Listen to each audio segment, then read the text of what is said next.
आणि त्यातून एक प्रोडक्शन हाऊसमधला XYZ होते. त्यांच्यापर्यंत ते ऑडिशन गेलं. त्यांनी तिथे ऑन सेट ऑडिशन चालू केलं आणि बाकीचे जे होते, की आवाज ऐकूनच, "अरे, कुणाचं ऑडिशन आहे हे? आम्हाला पाहायचं." करायचं, हे नाही करायचं. म्हणजे तिथून 9thमध्ये असताना मोस्टली म्हणजे मी गावी आल्यानंतर जे बंधन पडत गेले, ते खूप त्रासदायक होते आणि माझ्यासाठी खूपच ते नवीन होतं.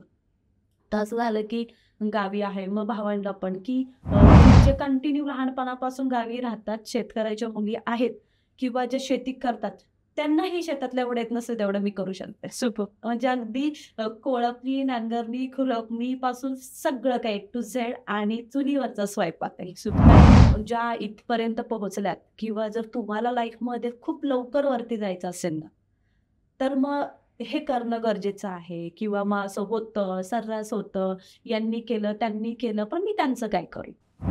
नाही हां, यांचा दृष्टिकोन असा आहे. तर मग 4 हात लांब राहायचं. So much sir. ज्या मुली तुम्हाला भेटतायत, तुम्ही त्यांना घेऊ शकता, काम करू शकता.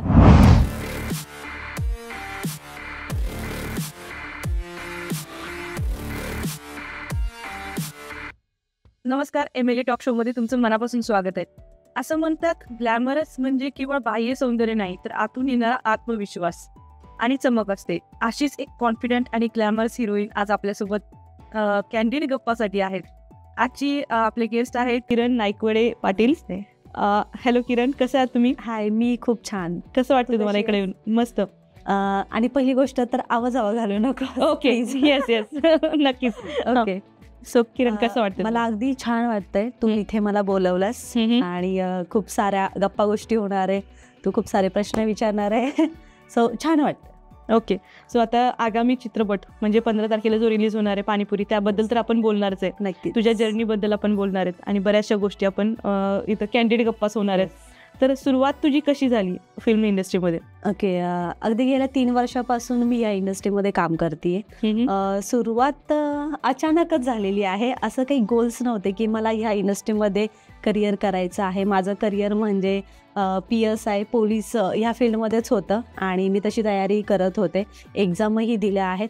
पण कुठेतरी फॅमिली सपोर्ट नव्हता आणि बऱ्याचशा अडीअडचणी आल्या. सो मी ह्या फील्डकडे अगदी वळण घेतलं आणि इथे खूप लवकर अशी ग्रोथ झाली.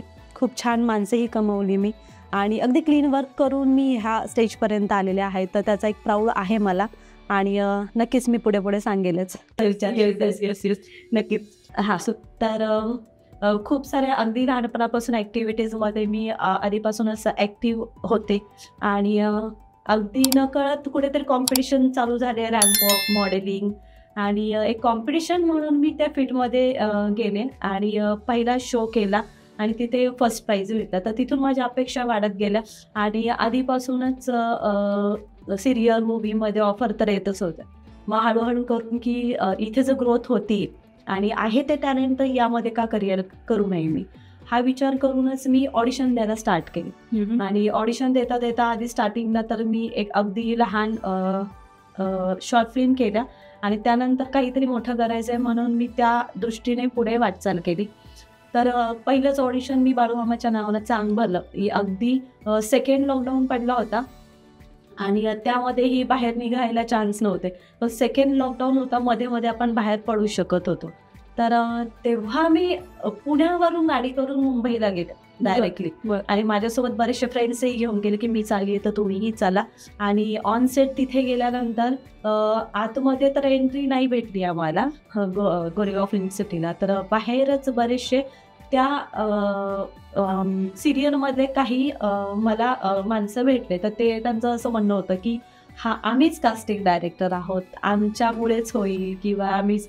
तिथे थोडंसं मला वाटलं की हां, पण चान्स घेणं आणि डेअरिंग दाखवणं तिथे हे आहे की का नाही, आता बोलतायत ते फर्स्ट टाईम होतं तर पाहूयात काय होतं काय नाही. पण तरी पण मी तिथे थांबले नाही, का तर त्यांचा रिप्लाय येतच नव्हता आणि सोशल मीडियाला सर्रास ऑडिशन किंवा मग रिक्वायरमेंट पडत होत्या. मग असं झालं की अरे यार, यांना तर भेटलो आपण, हे मला बोललेही की मॅडम आम्ही कळवू तुम्हाला रिक्वायरमेंट असेल तेव्हा. मग रिक्वायरमेंट येत आहे तर हे मला फोन का नाही करत आहे. मग असं झालं. मग जिथून जिथून रिक्वायरमेंट होतं ना प्रत्येकाला मी माझे ऑडिशन पाठवत गेले आणि त्यातून एक प्रोडक्शन हाऊसमधला XYZ होते, त्यांच्यापर्यंत ते ऑडिशन गेलं. त्यांनी तिथे ऑन सेट ऑडिशन चालू केलं आणि बाकीचे जे होते की आवाज ऐकूनच अरे कुणाचं ऑडिशन आहे हे, आम्हाला पाहायचं. आणि मग बरेचसे जे ऑडिशन आले होते किंवा बऱ्याच जणांचं त्या कॅरेक्टरसाठी सिलेक्शन झालं होतं, तर तिथे त्यांना कॅन्सल केलं. आणि मी माझं ऑडिशन बेस्ट होतं आणि त्या कॅरेक्टरसाठी मी बेस्ट होते. तर मला हार्डली फोन आला की मॅडम तुमचं सिलेक्शन झालेलं आहे आणि तुम्हाला उद्याच निघायचं आहे आणि आपलं शूट चालू आहे ते गुजरातमध्ये. अरे बापरे. तर हार्डली ते दुपारी फोन झाला आणि पूर्ण रात्र माझी त्यामध्येच गेली की मी कशी तयारी करू. आणि की मॅडम तुम्ही ट्रॅव्हलिंग तुम्ही काही करा, कसंही करा, गाडी बुक करा, कॅब करा, पण तुम्हाला उद्या सकाळी 8 वाजेपर्यंत इथे यायचं. बापरे. तर मग अशी खूप घाई गडबडीने तयारी केली. मी तिथे गेले आणि खूप छान असं शूट झालं. माझ्या लाईफमधली सर्वात मोठी आणि छान मला ज्यांनी सेलिब्रिटी हा टॅग भेटला ते पहिलं माझं काम आणि पहिली सिरियल म्हणजे बाळूमामाच्या नावानं चांगलं. आणि मला खूप छान वाटलं ती सिरियल करताना. आणि त्यावेळेस एक प्रॉपर मलाही कळलं की माझ्यातलं टॅलेंट आणि मी जी आहे एक म्हणजे असं हे सांगणार नाही मी माझं मोठेपणा, पण तिथे मला कळलं की मी वन टेक आर्टिस्ट आहे. एक्सलेंट. आणि तिथून जी मी वाटचाल चालू केली तर मी थांबले नाही. आणि तिथून जे चालू झालं की मग एक टॅग लागला की सेलिब्रिटी किरण नाईकडे पाटील. एक्सलेंट. आणि खूप छान त्यापुढे कामही भेटत गेली आणि खूप छान छान ऑडिशनही दिले, क्लीन वर्कही भेटले मला आणि मी ते केले. ओके. सो अशी माझी जर्नी स्टार्ट झाली. सो जर्नी स्टार्ट झाली, पण त्याच्या आधी तुझं जे लहानपण होतं किंवा जे टीनेज होतीस 8वी 9वी 10वी ते कसं होतं? हे लहानपण खूपच हॉरेबल आहे, खूप त्रासदायक पण आहे, पण असं म्हणेल की ते होतं म्हणून मी आज अशी आहे.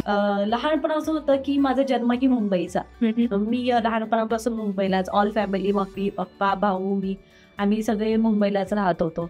हार्डली 9th मध्ये असताना आम्ही गावी शिफ्ट झालो, म्हणजे पुण्यामध्ये मी शिफ्ट झाले. घरी आमचं घराणं आहे पाटलाचं आणि सांगायची गरज नाहीये पाटलाचं घराणं, पाटलाची मुलगी म्हणल्यावर किती बंधन आणि किती काय असतं. तर अशा पद्धतीने घरी वातावरण होतं की म्हणजे मुंबईमध्ये असेपर्यंत काहीच नव्हतं की 2 भाऊ आहेत मला, तर भावांचे फ्रेंड ते माझे फ्रेंड. तर सर्रास सगळे फ्रेंडच, मुली कमी मैत्रिणी होत्या. पण तिथे असताना मम्मी पप्पांच्या थिंकिंग त्या फ्री माइंडेड होत्या. पण जसं आम्ही गावी शिफ्ट झालो तर गावी असं झालं की ताई बोलतात मला घरी, मम्मी पप्पा ताईडी बोलतात की ताईडी जीन्स घालू नकोस, स्कर्ट घालू नकोस. अरे बापरे, हे काय म्हणजे हे खूप नवीन होतं माझ्यासाठी की मी कधी पंजाबी ड्रेस न घालणारी मुलगी गावी आल्यानंतर सडनली मम्मी पप्पांचे कुठेतरी माइंड चेंज होतात, थिंकिंग चेंज होतात. आणि असं होतं की अरे हे नाही घालायचं, ते नाही घालायचं, हे नाही करायचं. म्हणजे तिथून 9th मध्ये असताना मोस्टली म्हणजे मी गावी आल्यानंतर जे बंधन पडत गेले ते खूप त्रासदायक होते आणि माझ्यासाठी खूपच ते नवीन होतं. तर असं झालं की गावी आहे, मग भावंड पण की तुझी बहीण एकटी आहे आणि तुझे मित्र घरी नाही आले पाहिजेत, जे काही असेल ते बाहेर. आणि मग असं असायचं की भाऊचे मित्र घरी आले की मग ताई बाहेर जा, मग मी बाहेर जायचं. माझ्या मैत्रिणी घरी आले का त्याला सांगायची गरज नव्हती, माहिती की त्यांच्यावर ते पडलं होतं की हा असं आहे. मग माझ्या मैत्रिणीला तो पण ताई ताई करणार आणि मग तो पण बाहेर जाणार, म्हणजे असं वातावरण असायचं. मग तू मुलगी येस, मग 4 माणसांमध्ये मोठ्याने बोलायचं नाहीस आणि मोस्टली तिथे थांबायचंच नाही. जेव्हा मोठे माणसं बोलत असतात तेव्हा बोलायचं नाही, मोठ्याने हसायचं नाही. जर मोठ्याने हसलो का काय हसतीये, म्हणजे खूप म्हणजे इतकं डेंजर होतं ना ते. मग 9वी आणि 10वी माझी गावामध्ये झाली.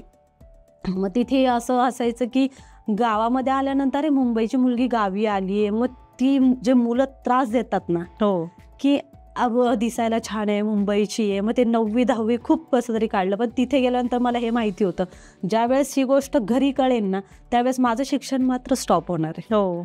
तर मग असं असायचं की कोणता मुलगा त्रास द्यायला लागला किंवा मागे लागला तर घरापर्यंत नाही जाऊन द्यायचं, म्हणजे प्रिपेअर राहायची वेळ. आणि ते एक माइंडमध्ये होतं की ही गोष्ट जेव्हा घरी कळेल ना की हिच्या मागे मुले लागत आहेत तर माझं शिक्षण स्टॉप होणार. आणि तिथून जे मी स्ट्रॉंग झाले ना की नाही मला शिकायचं आहे, सो मला लढायचं आहे. आणि जोपर्यंत मी लढत नाही तोपर्यंत मी शिकणार नाही. बरोबर. स्ट्रॉंग झाली. ही गोष्ट घरामध्येही माहिती नव्हती की आपली मुलगी जी घरात शांत बसते ती बाहेर किती डेंजर आहे. सो भाऊ वगैरे तर असायचेच, एका स्कूलमध्ये होतो. मग नंतर कॉलेज, भाऊनी वगैरे तर कॉलेज नाही केलं. मग गावामध्ये जेव्हा माझी 11वीची बॅच होती फर्स्ट, तर स्टँडवर असं असायचं की सगळी मुलं आणि त्या 11वीच्या बॅचमध्ये फक्त आम्ही दोघी मुली असायचो किंवा, तर तेही टेन्शन असायचं की हे बघून जर माझं शिक्षण स्टॉप झालं तर. आणि असायचे गावाकडे मोस्टली थिंकिंग खूप घाणेरड्या असतात, कन्झर्वेटिव्ह खूप खूप. म्हणजे आता कुठे बदलल्या असतील तर ठीक आहे, पण काही काळापूर्वी आहे ना थिंकिंग होत्या आणि अजूनही लोकांच्या नाही असं नाहीये. तर मग तिथे असं असायचं का मग जायचं एसटी, मग तेही पप्पांचं असं असायचं. मग त्यांना हे डोक्यात नव्हतं की अरे लेक्चर बंक होतात त्याच्यामुळे आपली मुलगी लवकर घरी येते. त्यांचं असं असायचं की 11 वाजता सकाळी जातेस ना तू, मग कॉलेज कोणत्या टायमिंगला असतं, 5ला सुटतं ना, मग तू 6 वाजेपर्यंत घरी आली पाहिजे. मग त्यांना मी हे एक्सप्लेनच करू शकत नव्हते की माझं 3 वाजताच्या नंतरचे सगळे लेक्चर बंक झाले म्हणून मी लवकर आले. मला असं करावं लागायचं. मोस्टली ही अजून घरी माहिती नाही मी इथे बोलते तुझ्याशी, हे कधी एक्सप्लेनच केलं नाही कुणाला. मग असं व्हायचं की मी जर लवकर घरी गेले तर पप्पा ओरडणार. मग काय करायचं, लेक्चर बंक झालेत ना, गार्डन मध्ये बसून राहायचं 5 वाजेपर्यंत आणि मग तिथून मग पुढे घरी जायचं. आणि उशीर जरी झाला ना तर पप्पा स्टँडवर येऊनच बसायचे की उशीर का झाला. हो, मग त्यांना हे एक्सप्लेन करू शकत नव्हते की गाडी उशिरा हे झाली किंवा मग मला ती गाडी नाही भेटली, माझी मिस झाली म्हणून मी दुसऱ्या गाडीने आले. मग त्यांचं असायचं हा तुझ्या वर्गामध्ये आहे ना, मग तो कसा आधी आला, हो तू का उशिरा. ऍक्च्युली तसं होतं ती. अरे पण तुम्ही हे पण समजायला की तू पहिल्या गाडीने आला, मी दुसऱ्या गाडी. खूप असं आहे ना, खूप त्रास झाले त्यावेळेस. म्हणजे पप्पांना खूप वैतागायचे. मोस्टली असं कधी कधी असं वाटायचं अरे मला किती त्रास आहे आणि काय व्हायचं, सतत काही ना काहीतरी चालू असायचं. मग कॉलेजमध्ये बसल्या लेक्चरमध्ये पण त्याचं ऐकू यायचं की अरे काय, म्हणजे मी काय सांगू घरी नाही यायचं. मग ते खूप असं, मग ते करता करता स्पोर्टमध्ये तर मी स्टेट लेवलपर्यंत खेळलेले, तेही घरी माहिती नव्हतं की कॉलेजच्या टायमिंगमध्येच मग पार्टिसिपेट करायचे. मग त्यावेळेस स्पोर्टमध्ये पण kabaddi, kho kho, badminton, carrom, cross country यामध्येही फर्स्ट प्राइज यायचे माझे. तर ते सगळं लपून होतं आणि आज असं आहे की आज घरातलं करता धरताच मी आहे. सो आज कोणतीही गोष्ट करताना ते मला विचारतात. पण मग त्यावेळेस असं असायचं. मग कॉलेजमध्ये असताना एअर हॉस्टेसमध्ये पण नंबर आला होता, तिथेही पप्पांनी नाही करून दिलं. मग 12वी नंतर पोलीस भरती पण दिली, तिथेही खूप छान मार्क्स वगैरे होते, तिथेही मला नाही करता आलं. मग बऱ्याचशा गोष्टी मी मागे राहिले ते घरच्यांचा सपोर्ट नव्हता म्हणून. आणि त्यावेळेस त्या गोष्टींना मी खूप असं वैतागले होते किंवा मग खूप त्या स्ट्रगलमधून मी पुढे आले. पण आज असं आहे की त्यावेळेस जे पप्पांनी बंधन टाकले किंवा त्यावेळेस जे होतं की एक गोष्ट सांगायचीच राहून गेली की अगदी मी जेव्हा मुंबईवरून इकडे आले तेव्हा मी 9th मध्ये होते आणि गावी आल्यानंतर इतक्या लग्नाच्या मागण्या पप्पांच्या मागे, बापरे. म्हणजे मला हॅडॅक व्हायचं की आज यांनी विचारलं, उद्या त्यांनी विचारलं, मागे लागलेत की तुझी मुलगी दे आम्हाला, तुझी मुलगी दे आम्हाला. आणि एक असं आलं की आम्ही आलो आणि पप्पा एक दिवस काहीतरी करत होते आणि मला म्हणले की तायडे ते किरसुनी दे ग. तर मी सगळ्या घरात शोधलं, म्हणलं काहीतरी विचित्र वस्तू असेल. पण असं झालं की मम्मी आली, मम्मीला म्हणलं आई ते पप्पा किरसुनी मागतात. मम्मीने ते शेजारी झाडू होता तो उचलला आणि पप्पांच्या हातात देत. तेव्हा मला कळलं की किरसुनी म्हणजे काय. म्हणजे मी खूप तो लक्षात आहे माझ्या. आणि मग तिथून असं झालं की अरे यार मला किरसुनी म्हणजे काय हे माहिती नव्हतं. आणि गावी आल्यानंतर गावी शेती आले तर 1 वर्षभरामध्ये मला पप्पांनी ना शेतातलं सगळं काही शिकवलं. म्हणजे आज मी प्राऊडली हे सांगू शकते की आज प्रॉपर शेतकरी आणि जे कंटिन्यू लहानपणापासून गावी राहतात, शेतकऱ्याच्या मुली आहेत किंवा जे शेती करतात त्यांनाही शेतातलं एवढं येत नसेल तेवढं मी करू शकते. सुपर. म्हणजे अगदी कोळपणी, नांगरणी, खुरपणी पासून सगळं काही टू झेड आणि चुलीवरचा स्वयंपाक ते सगळं श्रेय मी माझ्या आईपेक्षा जास्त पप्पांना देते. कारण की मोस्टली आईचं तर 13व्या वर्षी लग्न झालं होतं तर आईला परफेक्टही पप्पांनी बनवलंय.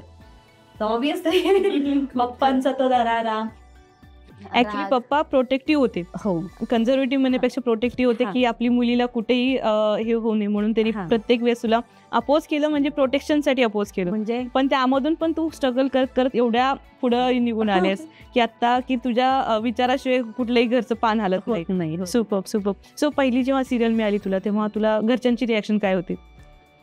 पहिली जेव्हा सिरियल भेटली तर होतं त्यांचं की काय नाही, पण तोपर्यंत खूप साऱ्या गोष्टी मी केल्या होत्या की हां मला करायचं आहे. तर भांडणं तर होतीच की मी करणारच आहे, तुम्ही आता काही बोललात तरी मला करायचं आहे, तुम्ही जिथे जिथे मला ऑफर आल्या तिथे ते तुम्ही नाही करून दिलं. पण तोपर्यंत असंही होतं की मुलं शिकलीच नाही, तुम्ही ज्यांच्या मागे लागलाय की तुम्ही शिका शिका शिका, एक तुम्ही समजते वंशाचा दिवा, पण मुलगी ही होऊ शकते, हे तुम्ही हे केलं पाहिजे. ज्या आत्ता त्यांना वाटते की हां आम्ही चुकलो. तर मग ती जी केली सिरियल बाळूमामाच्या नावानं चांग भलं, मोस्टली जर त्या जागी दुसरी कोणती सिरियल असते ना तर शक्यतो त्यांना थोडंसं हे झालं असतं, इनबॅलन्स झालं असतं. पण ती सिरियल त्यांच्या आवडती होती आणि ती एक धार्मिक सिरियल होती. तर मलाही खूप छान वाटलं की पहिला प्रोजेक्ट मोठा मी केला आणि ती धार्मिक सिरियल केली, आणि त्यांच्यामुळं त्यांचा जो दृष्टिकोन आहे ना पाहायचा तो चेंज झाला. आणि मग रिसेंटली नंतर असं झालं की अगं ताई हा पण सिरियल खूप छान आहे, ही कर ना तू, तुकाराम महाराजांची किंवा मग बऱ्याचशा धार्मिक ज्या सिरियल आहेत ज्या त्यांना आवडतात, मग त्यांचं झालं ही कर ती कर. मग असं झालं, मग तिथे एक्सप्लेन करावं लागलं की प्रत्येक ठिकाणी आपलं हे नसतं, तिथे कॅरेक्टर बसलं पाहिजे आणि त्यासाठी तेवढा वेळ पण दिला पाहिजे, तेव्हा होतं ते. तर तुमचा सपोर्ट असायला पाहिजे होता आधीपासून, जो आत्ता तुम्ही हे करताय. तर मग छान होतं रिॲक्शन त्यांचं, छान वाटलं त्यांना, अगदी छान वाटलं. तिथून पुढे असं झालं की ते आता घेतात की त्यांना छान वाटतं की हां हिचे आई वडील म्हणून आपल्या समाजामध्ये प्राऊड फील येस. सो सगळ्या स्ट्रगल म्हणून तू आली आहेस, सगळ्यांना अपोज करून तू स्वतःला प्रूव्ह करून दाखवलेस. आणि बाळू मामाचं नावाने चांग भलं, त्यानंतर कुठल्या सिरियल केल्या किंवा नंतरची स्टेप काय होती तुझी? बाळू मामाच्या नावानं चांग भलं ही सिरियल झाल्यानंतर रिसेंटली त्याच प्रोडक्शन हाऊसचं, म्हणजे आम्ही 3 मैत्रिणी आणि आमच्या तिघींच्या लाईफवर ती स्टोरी होती. लीड कॅरेक्टरच होतं माझं, पार्वती नावाचं. तर ते झाल्यानंतर आम्ही तिघी आणि आमचे 3 नवरे, म्हणजे आम्ही असं 6 जणांच्या लाईफवरती पूर्ण स्टोरी होती. तर रिसेंटली त्याच प्रोडक्शननी लगेच त्यांच्या दुसऱ्या सिरियलमध्ये माझं सिलेक्शन केलं. म्हणजे त्या लोकांचं नाही झालं, पण त्या पूर्ण ग्रुपमधून माझं एकटीचं सिलेक्शन झालं. मग हार्डली 15 दिवसाचं माझं तिथे शूट झालं आणि 16व्या दिवशी यांनी मला लगेच गाडीमध्ये बसून लगेच हैदराबादला, मग लगेच दुसरी सिरियल मला त्यांचीच भेटली. मग ती गाथा नवनाथांची ही सिरियल केली मी थोड्या दिवसांसाठी. आणि तिथून मग डायरेक्ट इकडे आले. मग इकडे आल्यानंतर बरेचसे प्रोजेक्ट भेटले, शॉर्ट फिल्म भेटल्या, वेब सिरीज, OTT चॅनलची वेब सिरीज पण आली. व्हॅलेंटाईन्स डे म्हणून मूवी झाला. परत विजय पाटकर सरांसोबत पण एक मूवी हिंदी झाला, पण तो अर्धाच झाला, अजून काही पुढे त्याचं झालं नाही. आणि रेडेस्ट मुंबई मेरी जान. त्याच्यानंतर बरेचसे छोटे मोठे प्रोजेक्ट झाले. ॲज अ प्रोजेक्टपेक्षाही जास्त मला ॲज अ सेलिब्रिटी खूप ठिकाणी बोलवतात, परत ओपनिंग वगैरे, आणि प्रोजेक्ट तर होतच असतात.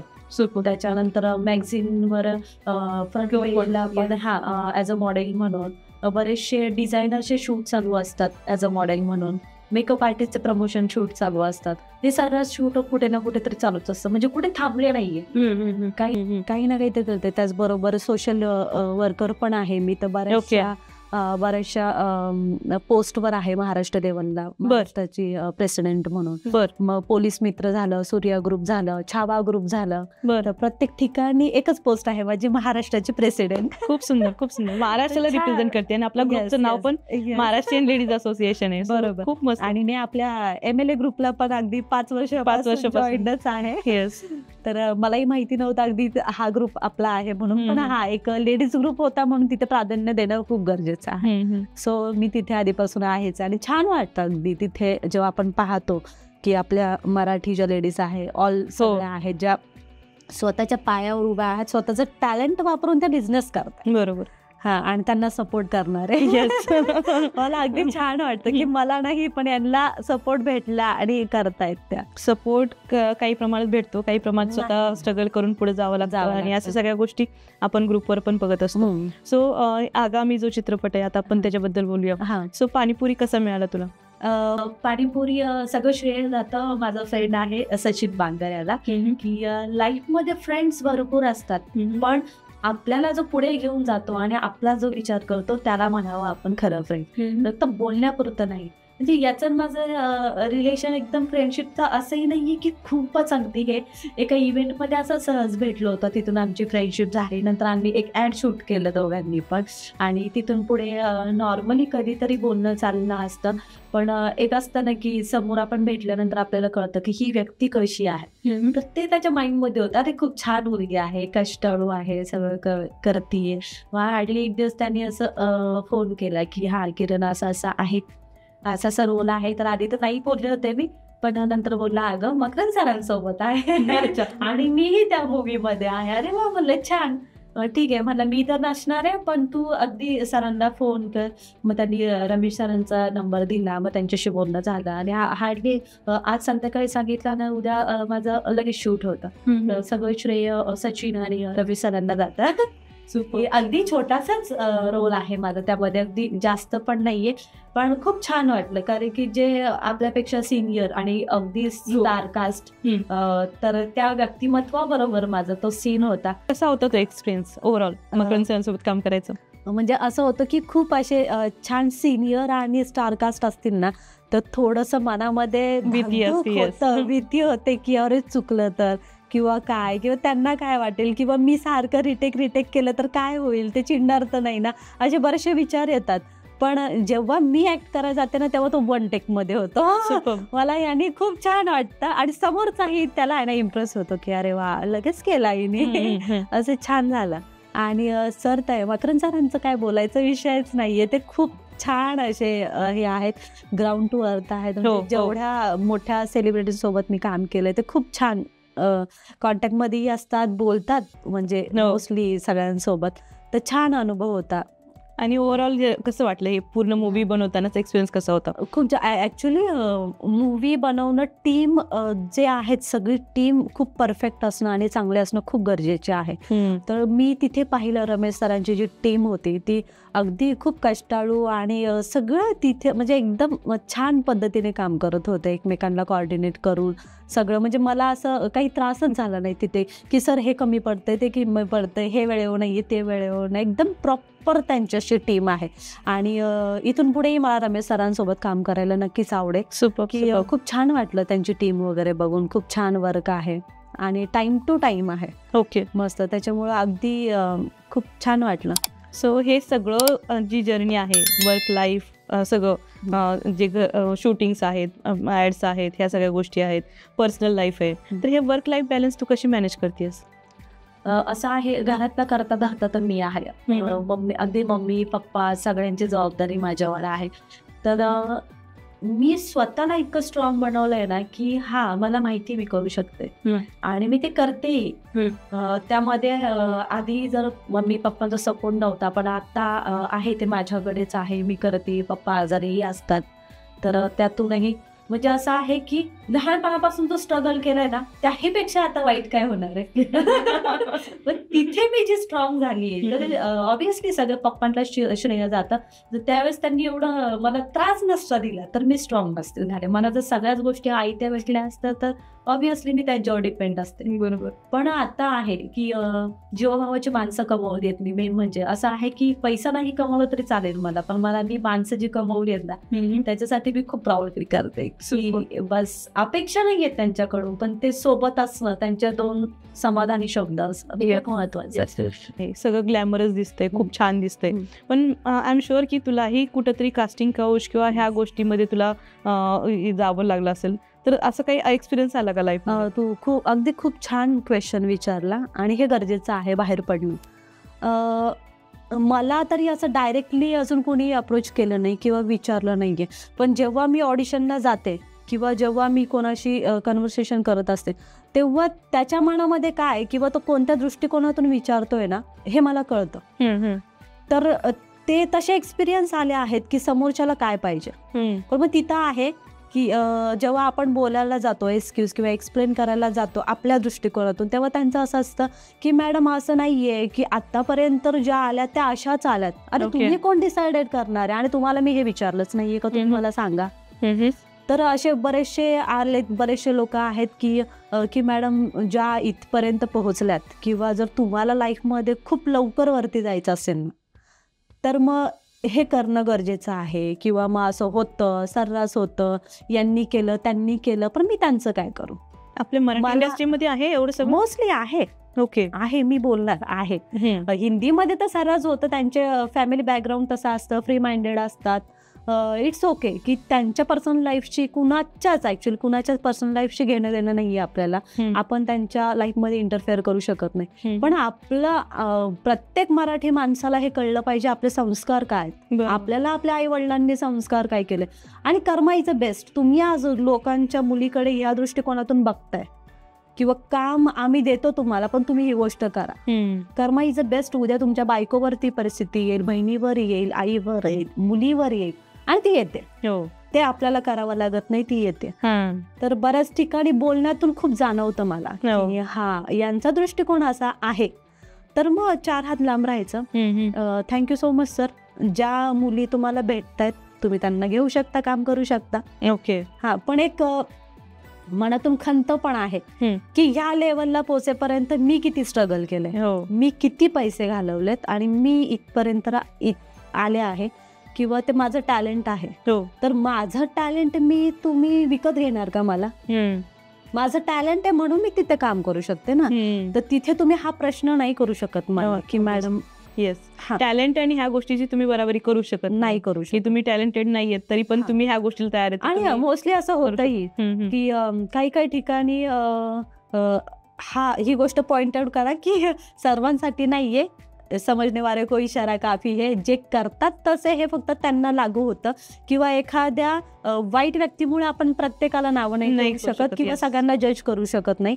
तर मोस्टली असं होतं की खूप साऱ्या मुली येतात एका कॅरेक्टरसाठी, ऑडिशन ठेवता, तुम्ही येता, पण एखादी मुलगी तुम्हाला आवडते, हां, दिसणं घ्या, पर्सनॅलिटी घ्या, आवडते, पण त्या मुलीला जर ॲक्टिंगचा ही माहिती नाही, तर त्या मुलीला तुम्ही तयार करता, तिला तुम्ही काम देता, पण तिच्यासोबत आलेली जी प्रॉपर ॲक्ट्रेस असते तर ती मात्र लांब राहते. मग तिचं टॅलेंट कुठेतरी मागं. आणि जर तुम्हीच आपलं मराठी माणूसच आपल्या मराठी मुलांना जर असं तुम्ही जज करत असाल तर कसं काय जाणार पुढे. हा एक पॉइंट आउट आहे की नाही केलं पाहिजे असं बरेच जण हे पाहतात की हे सगळ्या गोष्टी रुटीन लाईफ झाले मराठी इंडस्ट्री किंवा हिंदी इंडस्ट्रीचं. सो तुला निश्चितच ह्या गोष्टीमध्ये पुढे पण जावं लागणार आहे कधी ना कधी, पण ते आपल्या टॅलेंटवर तू पुढे जाशीलच ऑब्व्हियसली. नक्कीच. सो तुला नेक्स्ट मूवी म्हणजे पाणीपुरीसाठी खूप साऱ्या शुभेच्छा. आज तू इथं आली आहेस, खूप छान कॅन्डिड गप्पा मारल्यास, त्यासाठी निश्चित तुला खूप साऱ्या शुभेच्छा. थँक्यू. थँक्यू.